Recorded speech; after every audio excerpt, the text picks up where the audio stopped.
ఒక నాయకుడికి ఆరోగ్యపరంగా ఒక శస్త్రచికిత్స చేసుకున్నటువంటి సందర్భంలో మన సంస్కృతిలో భాగం అది. ఎవరికన్నా బాగోపోతే మనం ఇంటికెళ్ళి పరామర్శిస్తామా లేదా?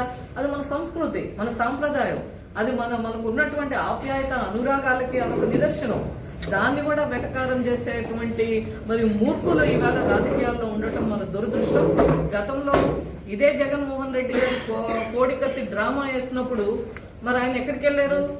హైదరాబాదే కదా వెళ్ళింది. ఇవాళ పవన్ కళ్యాణ్ గారు కూడా అక్కడ వెళ్ళి సర్జరీ చేయించుకున్నారు, రెస్ట్ లో ఉన్నారు. ప్రధానమంత్రి గారు వచ్చి వారిని పరామర్శించడం జరిగింది. మనందరం ఎక్కడ తెలుగు రాష్ట్రాల్లో మనం అంతా ఒకటే అనేటువంటి భావన. ఇవాళ జగన్మోహన్ రెడ్డి గారు ఎక్కడ ఉంటున్నారు? తెలుగు రాష్ట్రాల్లో కూడా కాదు, పక్కన వెళ్ళి కర్ణాటకలో ఉంటున్నారు.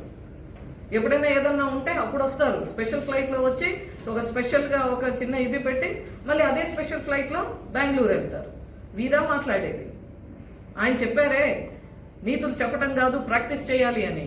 ఇదే పేర్ని నాని గారిని అడుగుతా ఉన్నాను, మీ జగన్మోహన్ రెడ్డి గారు బెంగళూరులో ఎందుకుంటున్నారు? ఏమి ఇక్కడ ఒక ప్యాలెస్ ఉంది కదా, తాడేపల్లి ప్యాలెస్ లో ఎందుకు ఉండట్లేదు? హైదరాబాద్ లో కూడా ఒక ప్యాలెస్ ఉంది కదా. మరి తెలుగు రాష్ట్రాల్లో ఉండటానికి భయపడుతున్నారా? కాబట్టి పేర్ని నాని గారికి ఇటువంటి వ్యాఖ్యల మీద చేసేటువంటి అర్హత లేదు. వాళ్ళని చూస్తే జాలేస్తుంది. ఇటువంటి నాయకులు ఉన్నారు కాబట్టి ఆ పార్టీ 11కు వచ్చింది. ఇదే కంటిన్యూ అవుతే ఇంకెక్కడికి వెళ్తుందో మనం వేసి చూడాలి. కాలమే నిర్ణయిస్తుంది. ప్రజలు ఇలాగే ఉంటే తప్పకుండా బుద్ధి చెప్తారు.